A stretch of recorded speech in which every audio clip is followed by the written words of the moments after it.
Olá pessoal, tudo bem? Professora Simone de Química, tudo bom? Então, vamos dar início à nossa aula número 5, tá? Com a correção das atividades da aula 1 e 2 primeiro. Eu sei que vocês já estão cansados de ouvir falar nesse assunto, né? O estudo dos gases, mas até a quarta aula a gente revisou, né? Seguindo as orientações da coordenação e direção da escola. A gente vai fazer uma provinha, né? Eu vou marcar para vocês, nas aulas posteriores aí eu marco.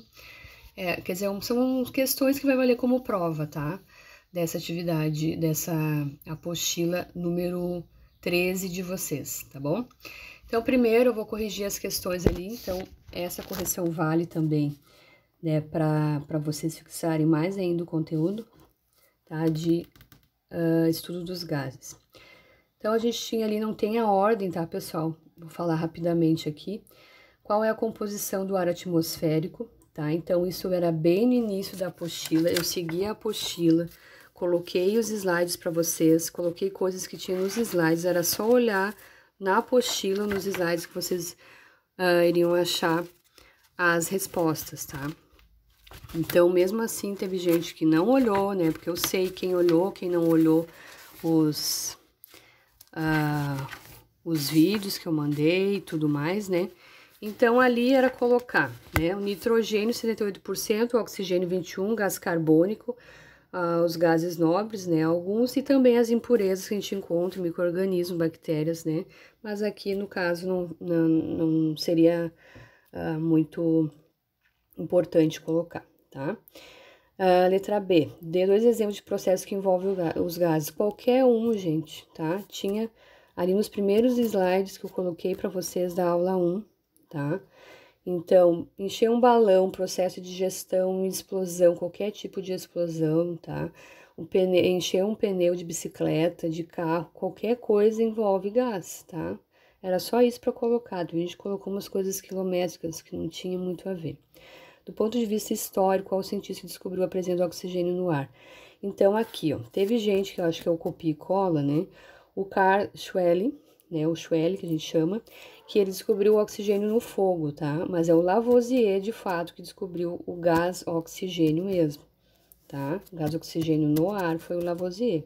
Agora, no fogo em si, o oxigênio em si foi o Carl, tá? Quais são as propriedades dos gases? Então, nós temos que ter o quê? Massa, volume, eles têm que ser compressíveis e exercer pressão, tá? Aqui as variáveis de estado, volume, pressão, temperatura. Volume ocupa lugar no espaço, né? Capacidade de expansão, pressão é a capacidade de choque das partículas com as paredes de um recipiente. A temperatura mede, então, a agitação das partículas, moléculas, tá? Aí esse da pressão atmosférica, que era aquele videozinho do pontinho azul, tá? Que é bem didático, parece para criança, mas explica bem, é bem legal ali. Sinceramente, eu acho que 99% da turma não viu, tá? Eu vi pelas respostas que vocês colocaram, que vocês não souberam responder conforme o vídeo, tá? Então, desconforto nos ouvidos, isso se deve à diferença de pressão entre a região alta e região baixa, e quando a pressão interna no nosso corpo está diferente da pressão externa, em relação ao ar rarefeito, menor pressão é a dificuldade de respirar, tá? Seria essa a resposta completa. Depois, nós tínhamos outra atividade, que era o que é CNTP. Então, a gente trabalha com os gases com a CNTP, nas condições normais de temperatura e pressão. As condições para um gás estar na CNTP, quais são? Temperatura 0 graus ou a 273 Kelvin, tá? A pressão de 1 atm ou 760 milímetros de mercúrio e volume a 22,4 litros.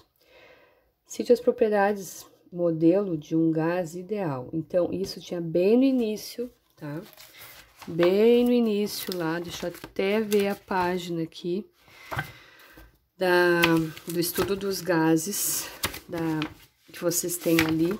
Bem no início, a página 8, onde diz gases. Era só olhar ali, principais características. Tem massa e ocupa lugar no espaço, são compressíveis e exercem pressão, tá? Era isso que tinha que colocar. Quando um gás é mais ideal. Então, aqui também tinha uma videoaula especificando essa parte de gases ideais e reais, tá? Também, também foi, acho que um vídeo que a maioria não viu, porque não souberam responder conforme o vídeo, tá? O que tinha que colocar quando um gás é mais ideal é quando ele está submetido às baixas pressões e a altas temperaturas. Então, baixa temperatura tem indicando a flechinha para baixo e a alta temperatura a flechinha ali para baixo. Desprezando essas características, a força intermolecular e tamanho das moléculas, tá? Então, com todas aquelas interações, propriedades vistas acima, ele tem que também fechar com baixas pressões e altas temperaturas para ser considerado um gás mais ideal. E sobre o experimento Torricelli, né, que inicialmente ninguém entendeu ali, teve gente que não leu também os recados depois, né, pessoal? Então, eu peço, assim, que vocês prestem um pouquinho mais de atenção no que vocês leem, porque tem gente que vem perguntar de coisas que está escrito nas questões, tá? Né? Então, assim, por que em vez de mercúrio, Torricelli não utilizou água no seu experimento? Então, vocês tinham que ver lá no livro, que, se eu não me engano, deixa eu dar uma olhada aqui onde que aparece. A do Torricelli era na página 14. Então, página 14, investigação. Tava até em letra, caixa alta, a pergunta que tinha que responder ali.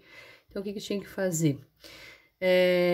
Descobriu quão alto deveria ser a coluna líquido para se igualar ao valor da pressão atmosférica. Por quê? Porque o mercúrio tem uma densidade muito maior, 13,6 gramas por ml, né?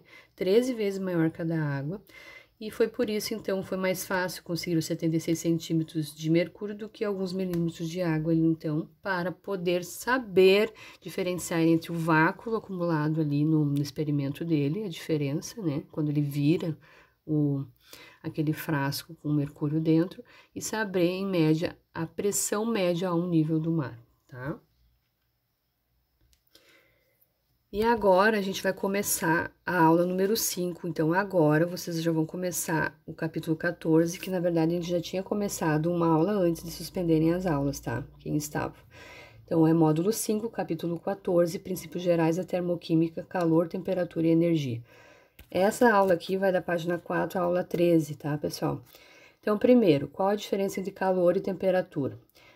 A energia transferida entre dois corpos que têm temperaturas diferentes é denominada calor.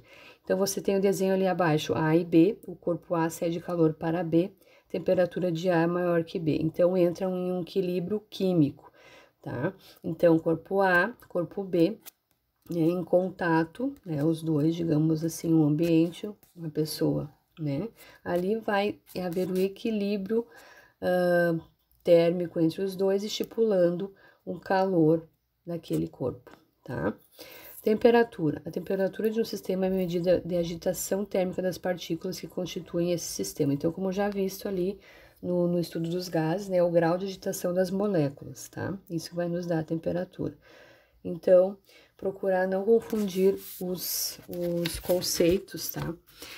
Ali. Se vocês têm dúvidas também, pessoal, procurar na apostila, né, fala sobre isso, sobre a diferença de calor, temperatura e também a energia, tá? Energia, formas de energia e conservação. Então, também, nós vamos ter, a partir da página 8 ali da apostila de vocês, essa parte que vai nos dizer a respeito de energia e também a conservação dela, tá? O conceito de energia é um dos mais essenciais para a física, né? No caso, surgiu no século XIX e pode ser encontrado em todos os conteúdos de física, assim como química e biologia. A energia tem como definição a capacidade de um corpo em realizar trabalho. É importante lembrar que a energia não pode ser criada nem destruída, podendo apenas ser transformada de uma forma para outra, tá? Então, a gente tem como conceito geral de energia essa capacidade de realizar trabalho. Então, nós temos, por exemplo, a luz solar. Aqui ela vai realizar o trabalho em fornecer energia a ao globo terrestre, tá? Aí os corpos vão receber essa forma de realização de trabalho de maneiras diferentes. Por exemplo, as plantas vão, né, poder fazer a fotossíntese, né? E nós, né, também a luz solar serve como fonte de vitamina D, por exemplo, né? Uma forma de estimular o nosso corpo a produzir certas vitaminas, né? Uma forma de recebimento de energia, né? De realização de trabalho, tá?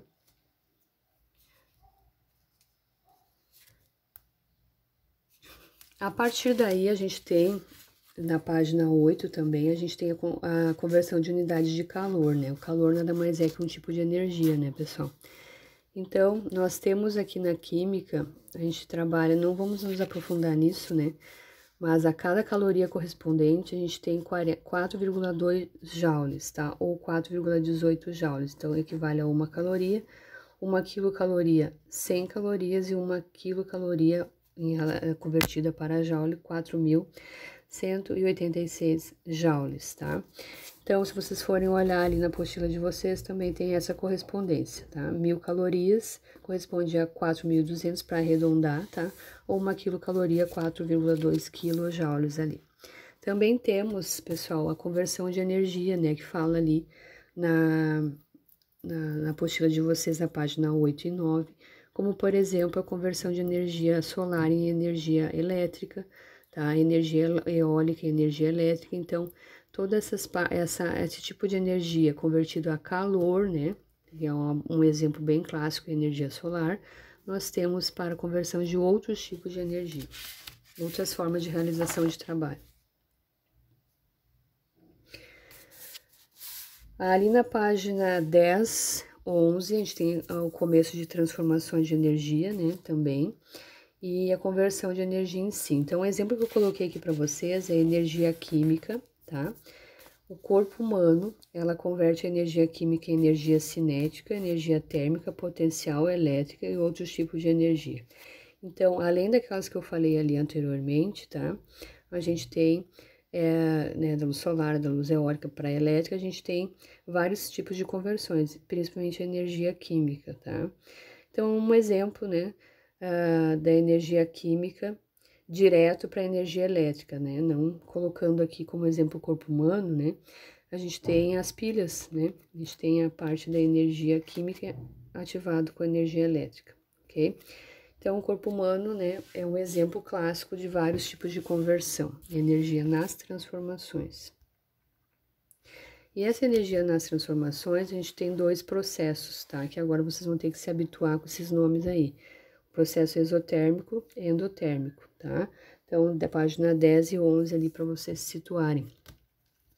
Então, estudar as trocas de energia na forma de calor envolvidas nas reações químicas e nas mudanças de estado físico das substâncias. Então, o processo exotérmico, exo para fora, térmico, calor. Então, calor para fora, tá? É aquele que ocorre com liberação de calor. Então, a gente tem uma reação química, o reagente A, depois a flecha é o produto, né, que é o B, e nós vamos ter essa liberação de energia na forma de calor ali, tá? Processo endotérmico, endo para dentro, né? Térmico, calor, calor para dentro, é aquele que ocorre com absorção de calor.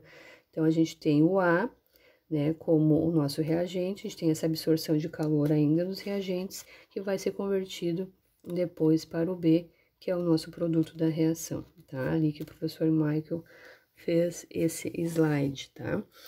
Então, vou dar um exemplo clássico aqui para vocês, por exemplo, de um processo exotérmico primeiro, tá? É um exemplo bem fácil de entender. Toda reação de queima, combustão, né, que é a mesma coisa, são processos exotérmicos, libera calor, esquenta os arredores, tá? Então, vocês têm até na página 11 ali as velhinhas de aniversário ali acesa, tá? Então, qualquer coisa que envolva o fogo sempre são liberações de energia, tá? Então, são processos exotérmicos. Quando nós temos um exemplo de fenômeno endotérmico, é o contrário. A gente tem, então, absorção de calor. Então, o exemplo que a gente está usando, né, nessa situação que a gente vive hoje em dia, direto, é o álcool, né, em gel ou álcool líquido mesmo, 70%, tá? Então, a gente tem aí para higienizar as mãos, né? O que acontece, principalmente se coloca o álcool 70% ou, né, uma porcentagem maior ali em relação ao álcool nas nossas mãos e assoprar. A gente vai sentir que tá frio, né? Então, por quê? Porque ao entrar em contato com a nossa pele, o álcool vai evaporar, tá? Então, para que isso ocorra, é necessário que ele absorva calor, processo endotérmico. Esse calor é retirado da nossa pele e temos a sensação de frescor, tá? Então, é um processo bem colocado ali, certo? Então, sempre lembrar disso. Exo libera calor, endo absorve calor. Exo você vai sentir esquentar os arredores, endo você vai sentir esfriar os arredores, tá? E aí tem os gráficos, né, que colocam em relação aos processos, tá? Os gráficos estão ali na página 11, desculpa, 10 e 11 para vocês, de maneiras diferentes, tá? E o que vocês também precisam saber em relação ao caminho de uma reação química. Aqui é quantas mudanças de estado, tá? Que tem para vocês na apostila, na página 12 e 13, tá? 500 conceitos daqueles bem básicos lá do comecinho do primeiro ano, lá no 9º ano, tá? Fusão, solidificação, vaporização. Então, sólido para líquido, né? Líquido para sólido, a gente tem ali as básicas 5 mudanças de estado físico. Endotérmico, tá? Então, o ΔH entalpia, que a gente não estudou ainda. Absorve calor, tá? Então, a gente tem ali, absorção de calor vai esfriar os arredores. E quando a gente tem embaixo o exotérmico, né, no caso do gasoso, para o sólido a gente vai ter a liberação de calor, vai esquentar ali, por isso que vai haver a transformação inversa, né, física do gasoso para o sólido, tá? Então, sólido por líquido, a fusão, líquido por gasoso, a vaporização, que nós temos o processo endotérmico, vai absorver calor. E depois, o processo inverso, tá? Nós vamos ter, então, o exotérmico, que vai liberar calor, que é do gasoso, para o sólido, tá? Sólido, líquido, condensação, líquido, líquido, sólido, solidificação.